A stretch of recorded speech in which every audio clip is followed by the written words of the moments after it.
Hello, my friends from around the world. I'm going to continue on here with Consciousness Unfolding from Joel S. Goldsmith.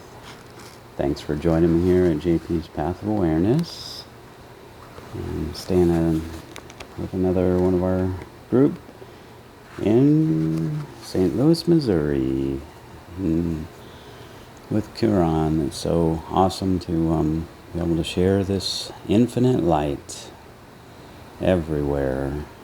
So I know I so appreciate your expansion of this consciousness.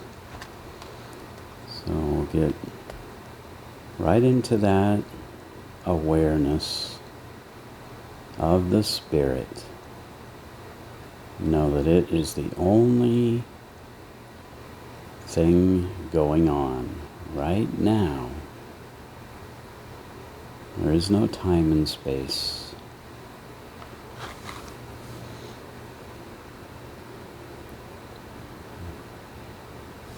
So we'll start with, again, this chapter 11. It's called Gratitude. Only those who understand that God is their own consciousness, and that from this individual, yet infinite consciousness, flow all things, can really know the true sense of gratitude. The only real gratitude is that which is felt for the gift of spiritual discernment. All else is but thankfulness for things. 3 times or more, Jesus fed the multitudes. He fed 4,000, 5,000, 7,000. Today, we would call that an act of great philanthropy. Not only did he feed the multitudes, but he healed them and taught the truth to those who could hear. But after he had fed the multitudes, on one side of the sea, he felt a heavy sense within himself, a sense that his message had not reached his people, a sense of discouragement in the realization that they had failed to catch the vision. We are told that he left them and went across the lake, but even there the multitudes followed him. Probably they followed him because they were hungry again and wanted more loaves and fishes. He must have recognized that loaves and fishes were all they wanted, because he turned and rebuked them.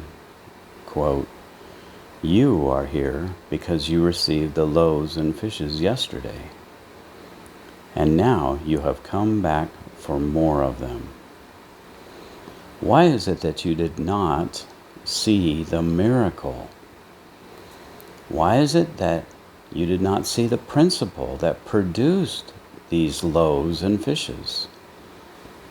So by now, some of you could have been producing and multiplying loaves and fishes on your own, and not coming back to me to be fed."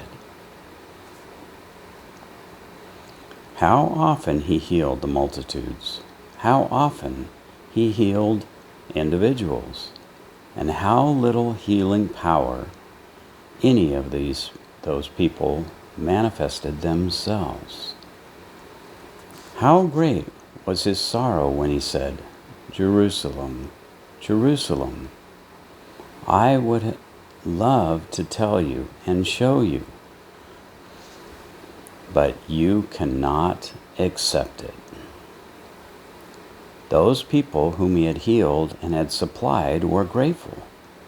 They were grateful for the loaves and fishes, but that was not the type of gratitude the Master was seeking. The Master was seeking gratitude for a principle that he was showing forth, and which they were not able to grasp. Their whole thought was on the effect and not on the cause. The tragedy of the entire mission of Jesus was that so many people were grateful for the effects, and so few caught the vision of the cause. So few were able to go out and do likewise. In the ministry of the Master, there is a principle shown forth. It is a principle of living, a principle of healing, a principle of supply. As you read the New Testament, see if you cannot discern the principle he was trying to set forth. And also, notice that the people he helped saw only the effect of that principle. Had Jesus been merely a wonder worker, had he desired merely to set himself up as a great man, a great teacher, a great healer, or a great supplier, he would not have to undergo the crucifixion. There would have been no necessity for it. He would have set up a clinic and branch clinics for healing people, and supermarkets for supplying them, and just continued multiplying the goods in the markets, letting people come, partake, and be grateful. There would have been a deep gratitude in the hearts of those people, because they would no longer have to till the soil, or operate meat markets, fish markets, and vegetable markets. How easy life would have been. All that would have been necessary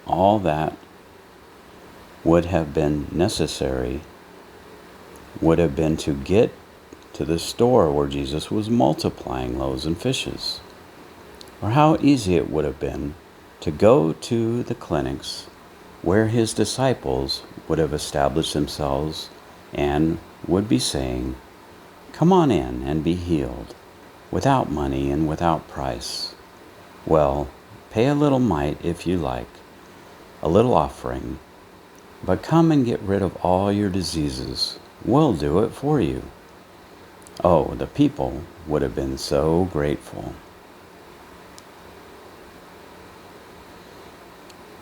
Be grateful for the principle. Yet Jesus never attempted that type of demonstration. Only 3 or 4 times in his whole ministry did he multiply loaves and fishes. Only a few times did he heal the multitudes.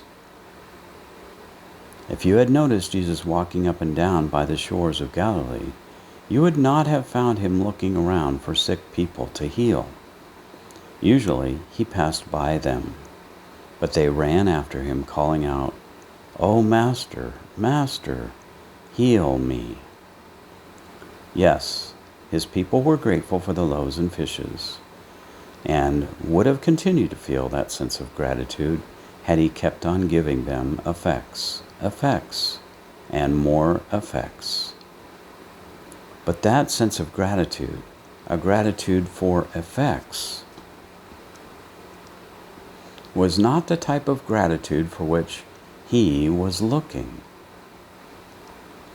He was looking for the multitude of those who could discern the principle behind the miracle. It is that type of gratitude that we in this work are looking for today. It is not the gratitude that causes people to come and say, "Oh, that was a beautiful healing. Here is a check." We must prefer to hear, "That was a beautiful healing. How was it accomplished? What was the principle behind it? Teach me the principle." In this work, it is very easy to arouse gratitude in the hearts of people. We hear again and again, "Your writing is so inspiring. You bring out such beautiful stories and incidents. You draw on such a world of scripture, history, and literature, and other inspirational, philosophical, and metaphysical literature. It is not a difficult thing to arouse people to a state of gratitude, but the real teacher is not seeking that type of gratitude. It is well enough that people feel a gratitude for the message, but the real gratitude which makes the spiritual teacher rejoice is that which comes from those who are catching the vision and saying, "Thank you, I saw the Christ. Thank you, I have experienced the very presence of God, and now I can go out and do likewise, even if it is only in a measure." We are taught that the Pilgrim Fathers came to the New World to find religious freedom. There is nothing further from the truth than that. Our Pilgrim Fathers did not come here for religious freedom. They came to seek an opportunity to preach a religion of their own and to make everybody conform to it.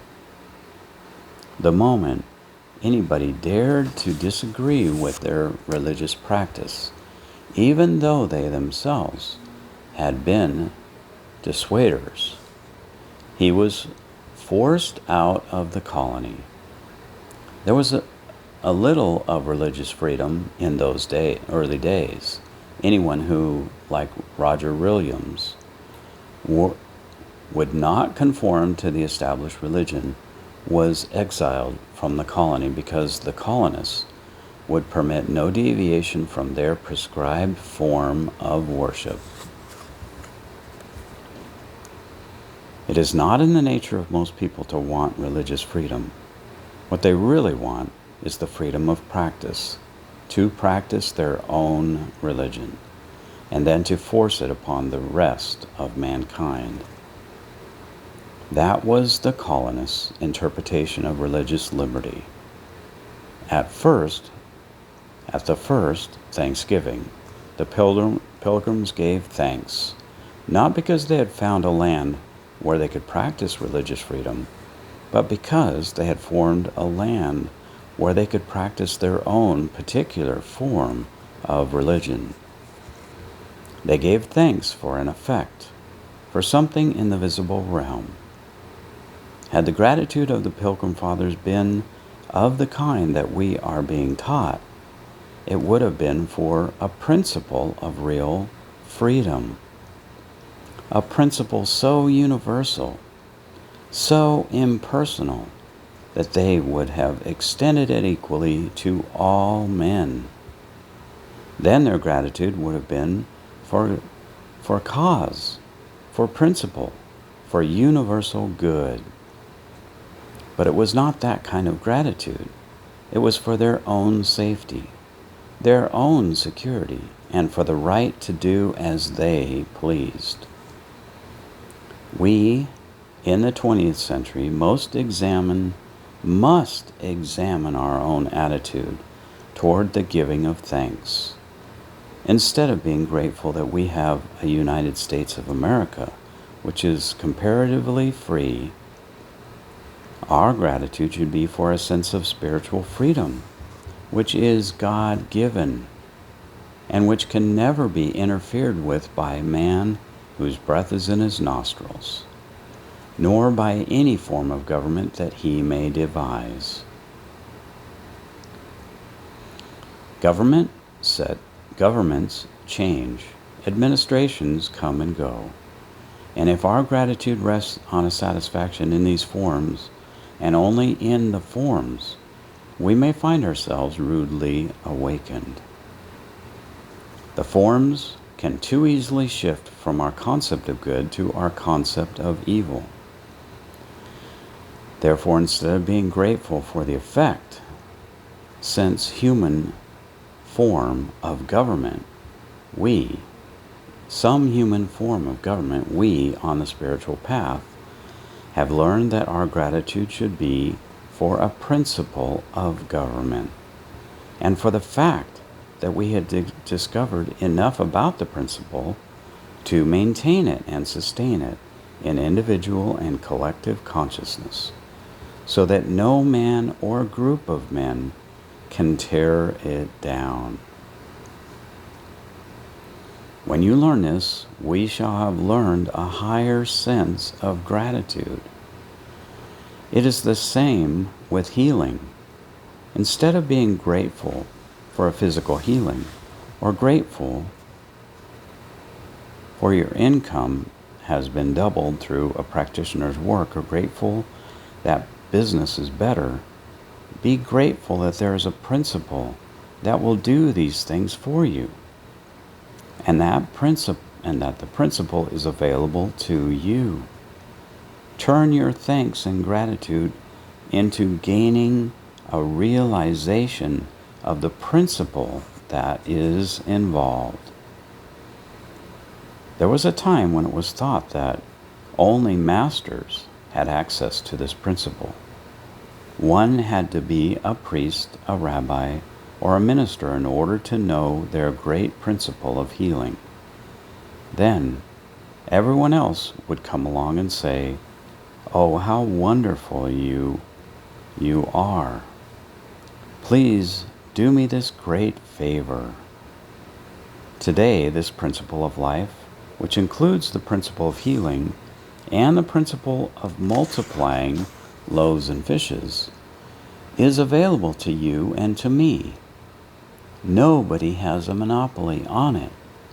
Even the copyrights on our Infinite Way books are only for the particular words used in presenting this principle. But that same principle can be stated in your own words, for which you, too, can secure a copyright. Nobody can copyright or patent the idea of spiritual healing, or the idea of multiplying loaves and fishes. It is an open secret, and it is available for everybody. Our gratitude today should be that this principle is available, that it is known, and that it can be practiced. Certainly, there are loaves and fishes connected with this work. You, as an individual, must go within your own being and pray and pray and pray for the Father within to reveal to you your teacher and your teaching. You will not be misled if you go within. Pray, pray, pray within your own being. Turn to the Father within and say, "Show me my teacher. Show me my teaching." Then when you are led to some teaching, stay with it. And not just because you have a healing. It is good to be grateful. There is nothing finer than a sense of gratitude for the work that someone has done for you, especially when it has borne fruit. But there is something higher. Do not be satisfied. Turn within. Go deeper. If you have received help, ask, "You have worked this miracle. Now tell me how you did it. Show me, teach me." And if there is a spiritual spark in you, it will not be too long before you will be performing the same miracles. If it is difficult and takes longer than you anticipated, be patient. It is not given to everyone to grasp this spiritual idea quickly. If you have a well-developed intellect, you may learn the letter of it very quickly and then be disappointed when it does not work. So you may complain, "I know all there is to be known, but I do not get the healing." In that case, you have not gone far enough. You have to go deep enough until you reach that point where your heart is touched. where your spirit is quickened, where the Christ comes to life. That is not accomplished through mere intellectual attainment.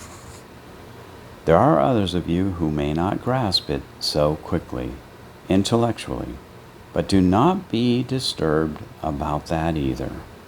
Much of this work is done without knowing how it is done. The Christ teaches consciousness, and the Christ does the work. In either case, be grateful. Let your heart tell you when you have found your teacher, and then be patient. Stay on the path and catch the vision of the principle. Then you will have fulfilled the mission that Jesus came to earth to prove. He did not come to earth to multiply loaves and fishes for the poverty-stricken people of the world. He did not come to earth to be a doctor for humanity.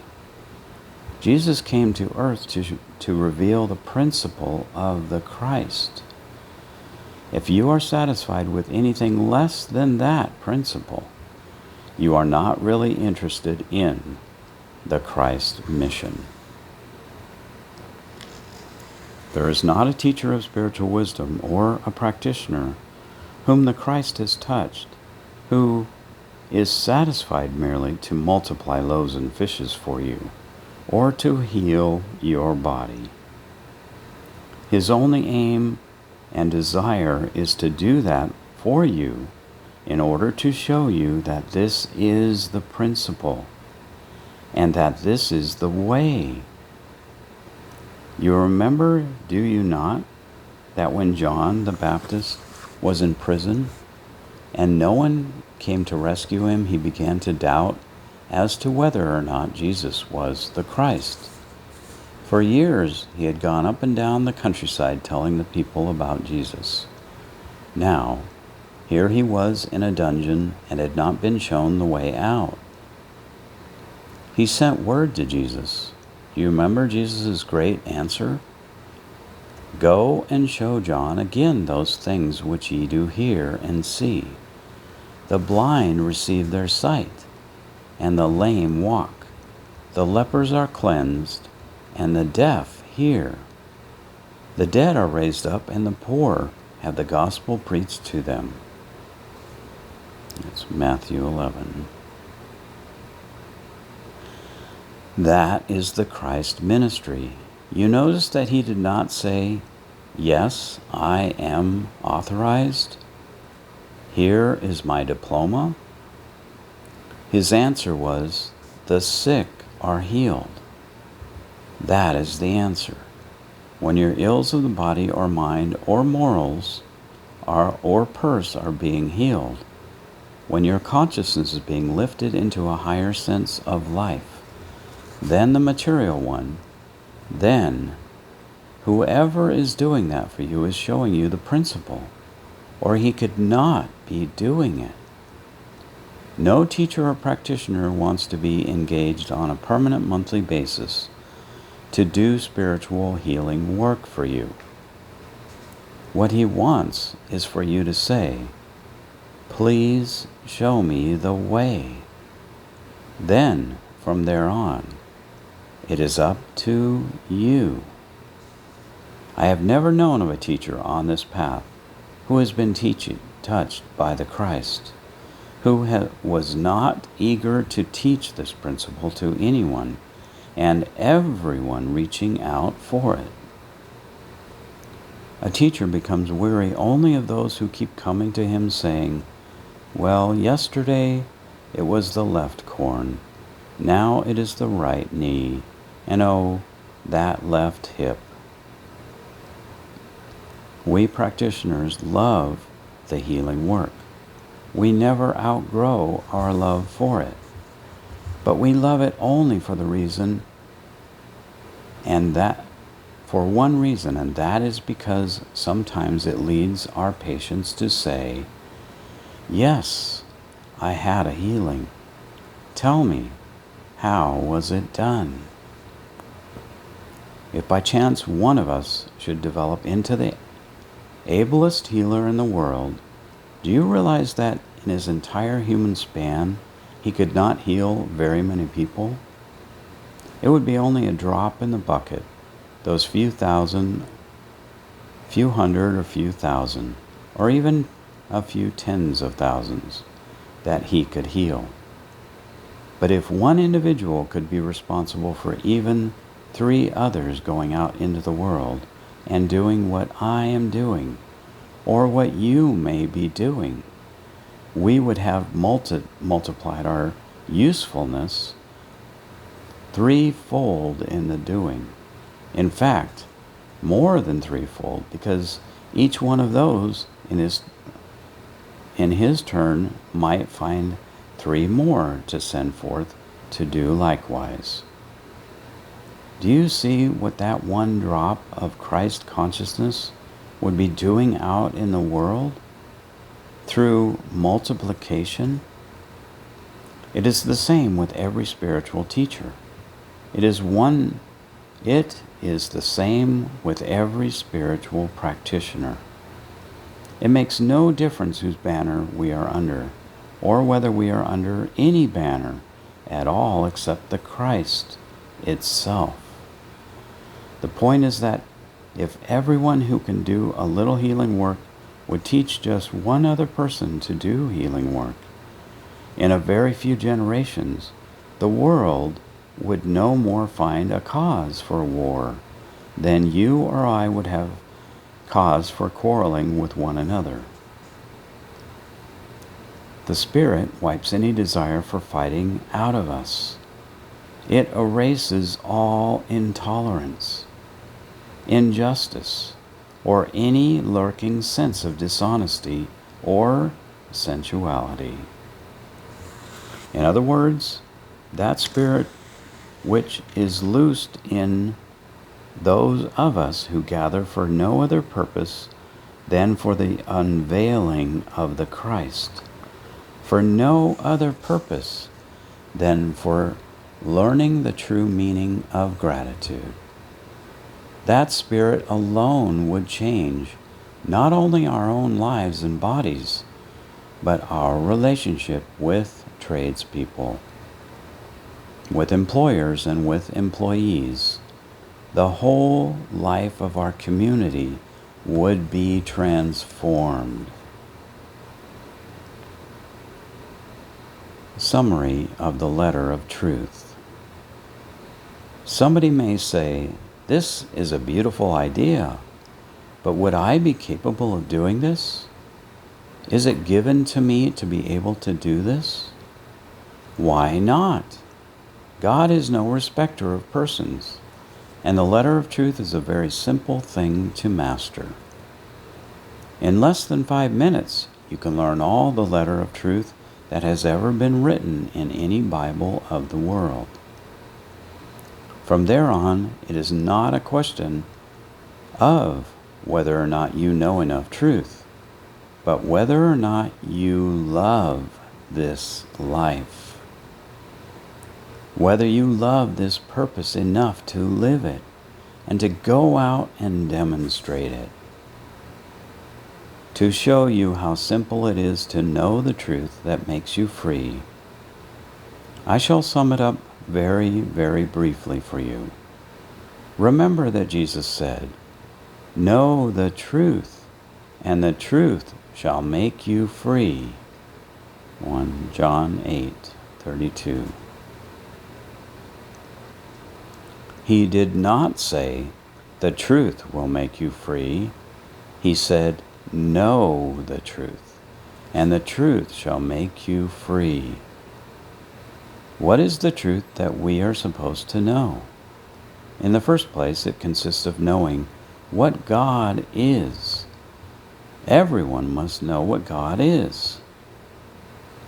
If you do not know what God is, you are not even on the first step of the way.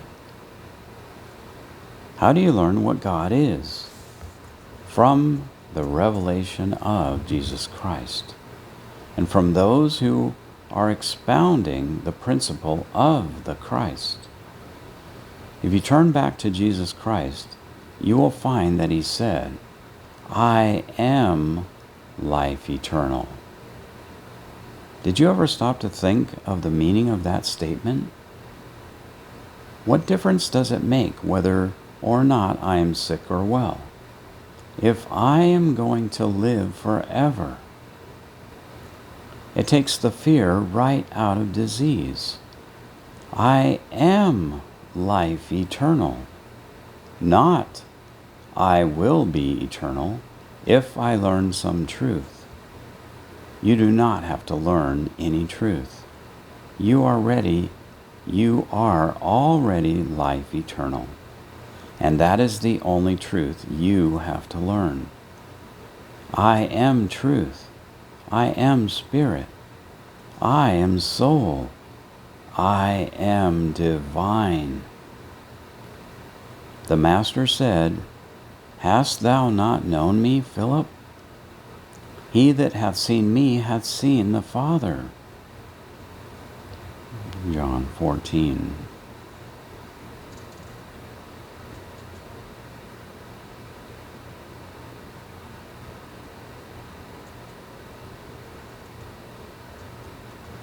He that hath seen me hath seen the Father. I and my Father are one. You do not have to wonder anymore what God is. God is the intelligence of the universe. God is the infinite life of the universe. Whether that universe is you, the plants, the trees, the animals, the birds, or the insects, God is the life of all being. God is the intelligence, the divine love, the infinite wisdom of all being. All that God is, I am. All that the Father hath is mine. I do not have to seek for it. I do not even have to get it. I and the Father are one. I contain it. Isn't that a miracle? You do not have to be concerned about demonstrating anything after tonight. You do not have to take thought or give yourself a treatment for supply. From now on, your treatment is, I and the Father are one, and all that the Father hath is mine. How can that law be changed? That law was laid down long before Jesus' time. Jesus is just the exponent of it for the Western world. It is a law that existed before the time of Jesus, and he himself admitted this when he said, "Before Abraham was, I am."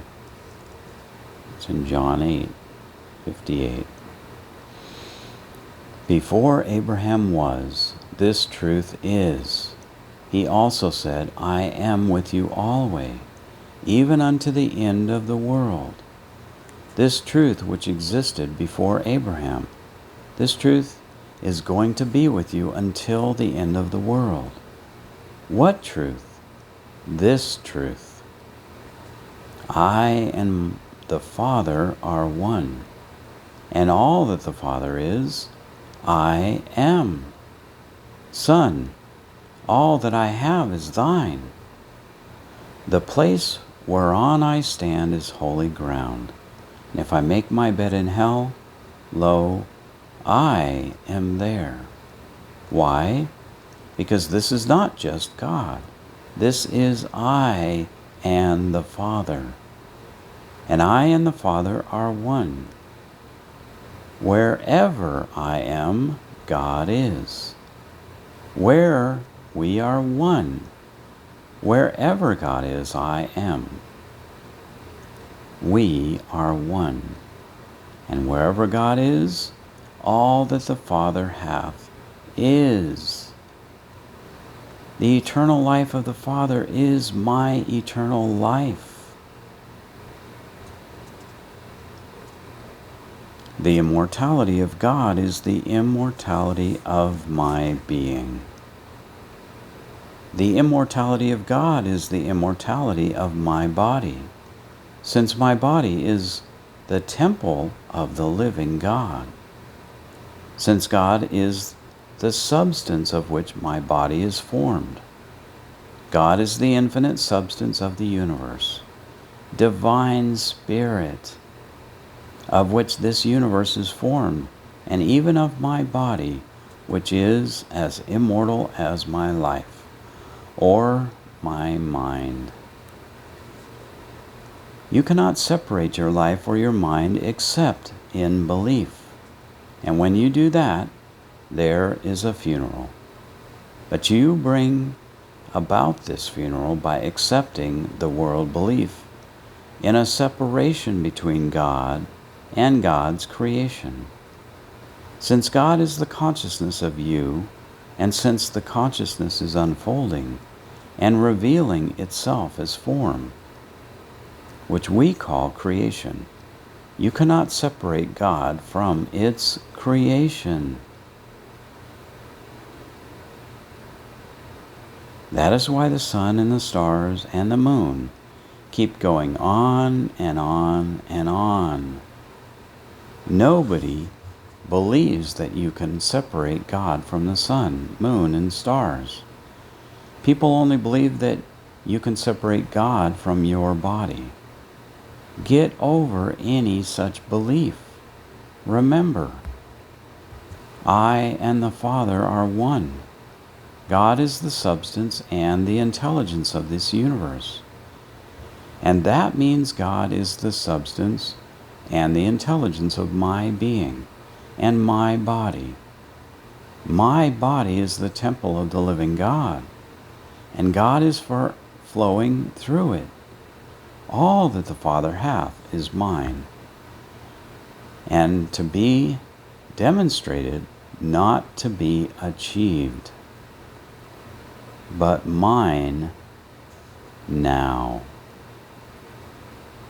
because of my relationship of sonship. Notice that you do not even have to be what is called a good person. Do not condemn yourself. Realize that it was your ignorance that led you into whatever error you may have been guilty of indulging. That some ignorance led you into the belief that your body was something apart from God, and that you could do what you wanted to do with it. No, that you can never do. Your body is the temple of the living God, and you must treat it as if it were of God, and let it show forth the glory that is God. In those 2 points are contained 2/3 of the letter of truth. The last third deals with the reason that we have sin, disease, lack, and limitation. Somewhere, sometime, the belief in a selfhood apart from God sprung up. In biblical literature, it is illustrated in the story of the prodigal son, who wandered away from his father's house and set up an identity of his own. It was not long before he found that the separate identity was not sufficient to maintain and sustain him. When he awakened to his true identity, he returned to his father. Here you take over, Father.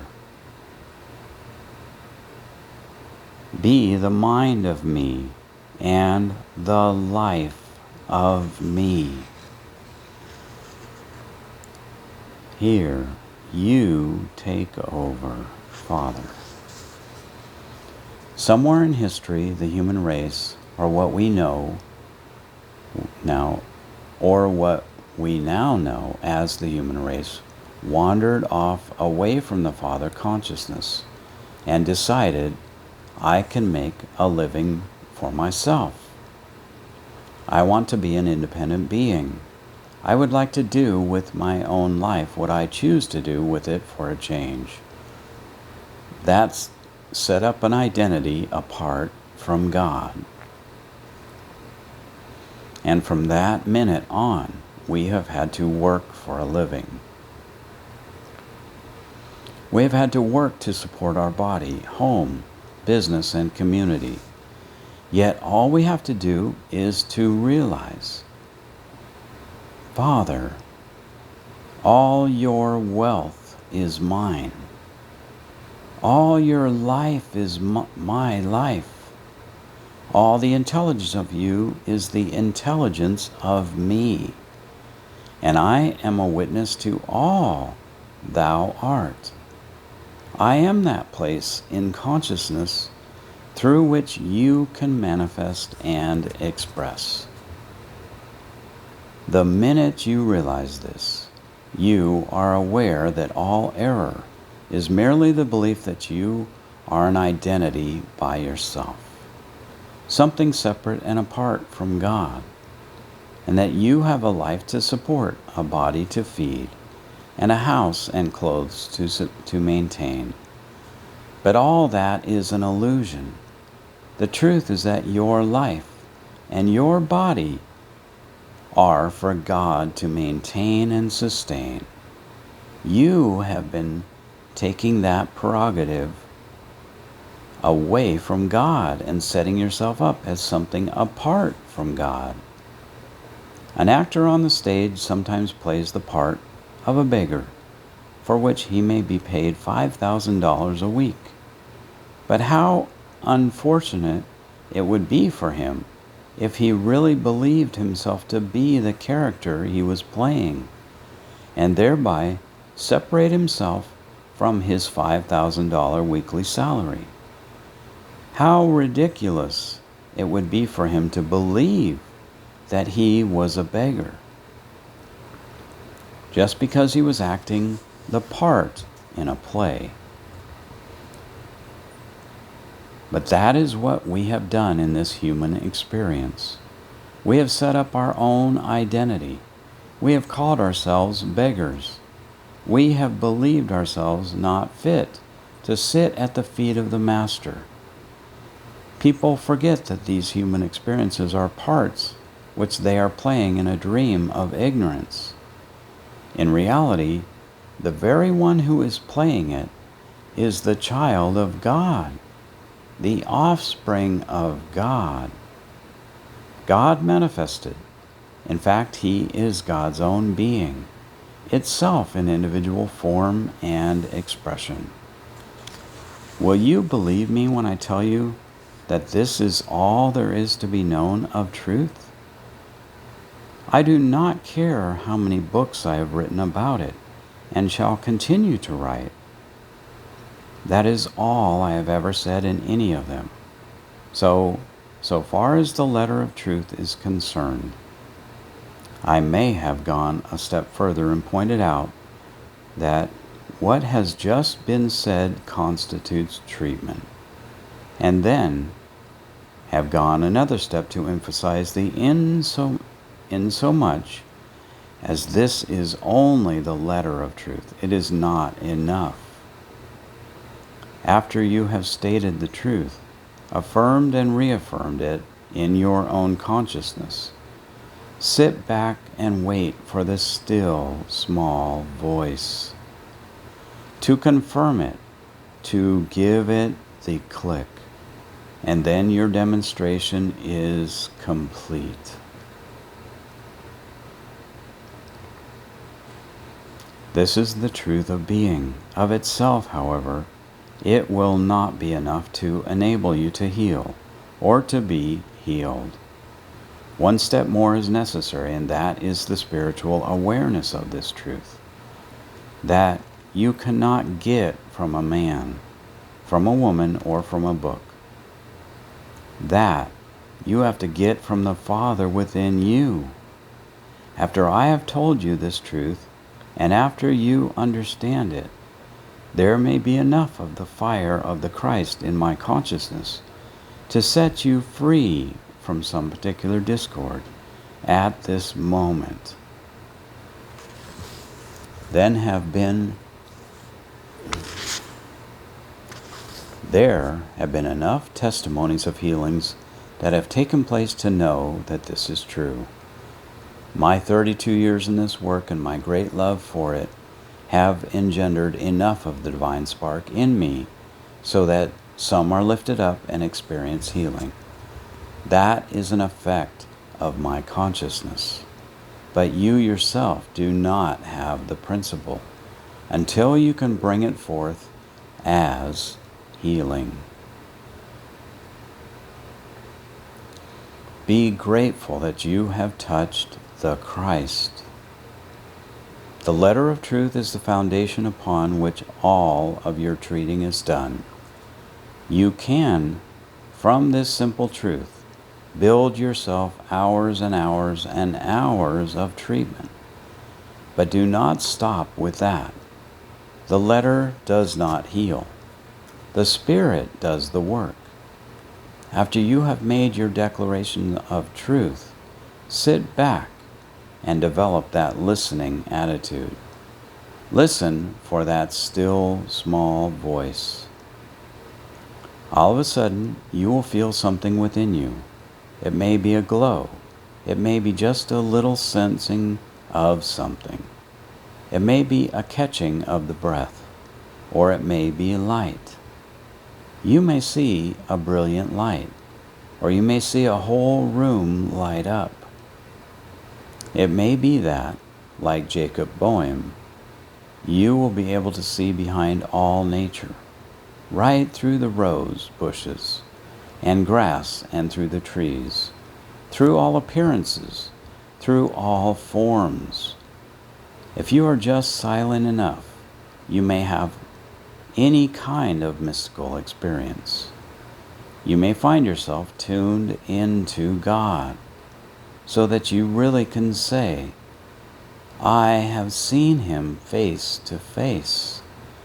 Or you may actually have a contact with the mind that was in Christ Jesus, which is your mind. Any of these things can happen to you. Anything from the tiny touch of a feeling up to a tremendous mystical experience. With those of us who are consciously on this path, who can live morning, noon, and night with the inspirational literature of today and yesterday, I do not know how we can miss it. Every one of us should have the most inspiring, mystical experiences. You may ask, of what value are they? Not of too much value. If all your attention is focused on the experience, because that experience is an effect. Also, it is wonderful to have it, just as an evidence that you have touched God. It is not so wonderful if you merely want to experience it over and over again, living for the most part in the realm of the effect, always wanting and being satisfied with effects. That brings us to the subject of gratitude again. Let us not be thankful because we have seen a light. Let us be thankful because in the seeing of the light, we know that we have touched God consciousness. That we have touched God consciousness. Let us not be thankful merely because we have achieved some mystical experience and have seen through nature. Mystical experience and have seen through nature, but let us be grateful for this evidence of having touched God or the Christ. Let us always express gratitude for the cause, not for the effect. Let us view the effect merely as an evidence. Every demonstration you make should be treated in this way. Do not be too grateful for the demonstration itself. Be grateful, yes, But let your gratitude be that the demonstration was a proof that at that particular moment you touched the Christ, that you had the awareness, the grace with which so touched it.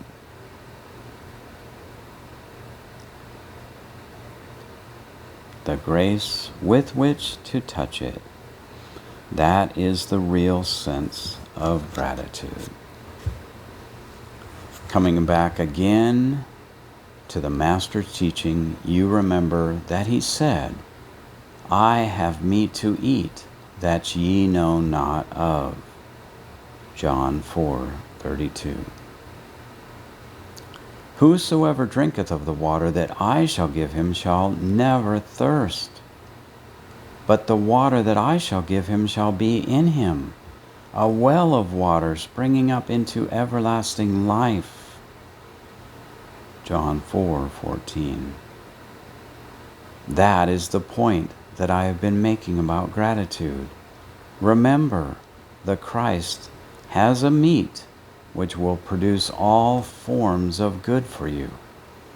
If you touch this meat which the Christ has to give you, if you once touch this wellspring of water within your own being, you will have anything and everything that is necessary to your fulfillment.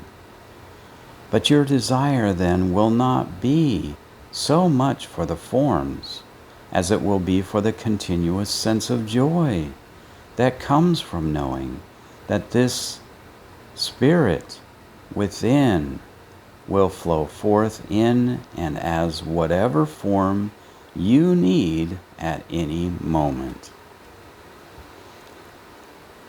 I have meat ye know not of.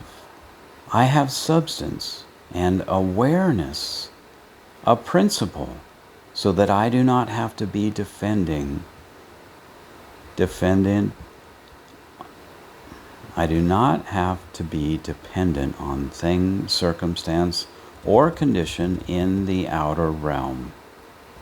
I do not put my faith in a man, in an organization, or in a job, or in an investment.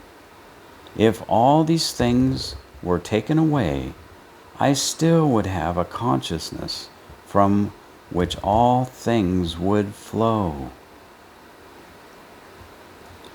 Let us stop living on yesterday's manna. We have been depending on the savings that we put away yesterday. We have been depending on the goodwill that we built up yesterday. We have been carrying over some family heritage or relying upon a reputation made in our youth. We have forgotten that all this is yesterday's manna. Yesterday's manna can be taken away from us. Therefore, let us learn right now, even while we are enjoying all the good of yesterday, that we are not living on yesterday's manna, even though we are grateful for the accumulation of good that is with us from yesterday. Our manna comes to us every day.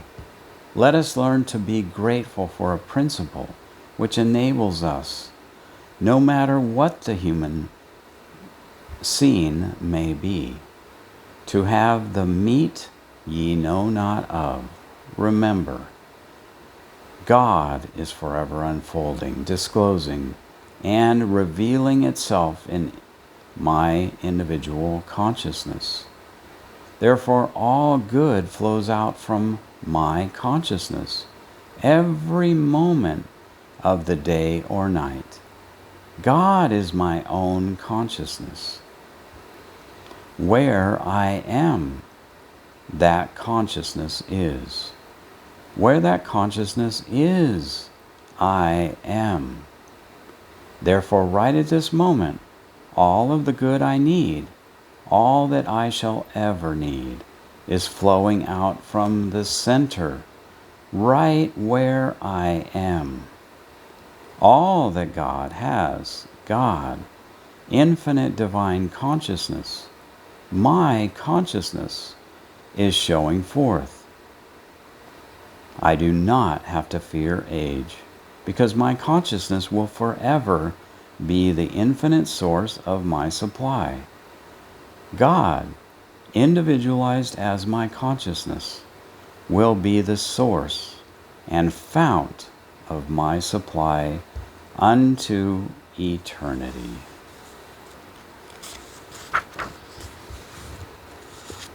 That's the end of chapter 11. Isn't it beautiful that we continue to know that flow is always with us? As God consciousness, that's returning to the Father's house. Again, that's the discovery Joel has given us, that there was no word for consciousness then, but it was house. And that I will dwell in the house of the Lord forever. That's Father consciousness, where everything is infinite. Again, just like Joel gives the example of the tree, the orange tree. The oranges aren't the supply.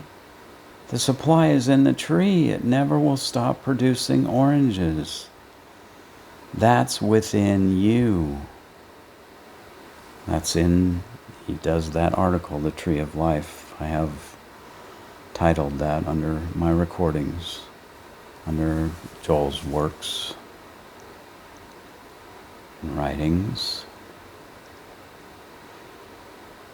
So let's be baptized in that light. It's forever shining. The sun never stops shining. That good never stops flowing.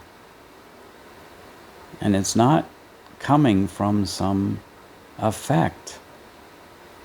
It is in the cause, the principle. That's what we're grateful for. So appreciate you all, and appreciate Quran sharing your house and the magnitude we are multiplying here, everywhere we go, seeing it in everyone and in everything. Blessings, and talk to you on the next one. All the best.